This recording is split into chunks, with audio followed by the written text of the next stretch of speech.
So let me erase this line, and now let me type the code. A is equal to 20, B equal to 30, C equal to A plus B, and I'm asking him print C on the screen.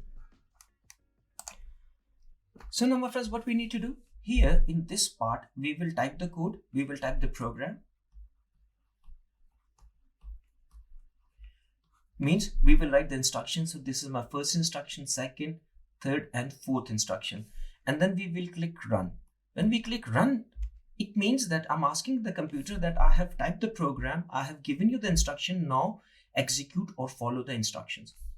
So when I click this run button, what it will do, it will execute the first instruction and it will assign 20 to A. Why it will assign? Because I'm giving him assignment operator.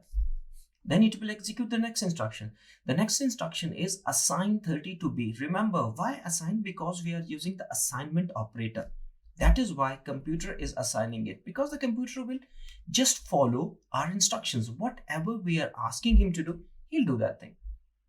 The third instruction is I'm asking that Mr. Computer add the value of A and B. So it will pick up the value of A, which is 20. Then he will pick up the value of B, which is 30, and it will add them. Why?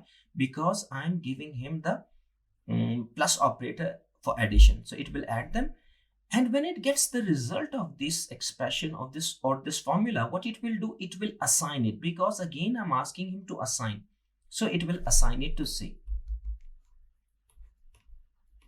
Sorry, 50. And then the next instruction is print C on the screen. So I'm asking him that, okay, whatever the value of C is, print that thing on the screen.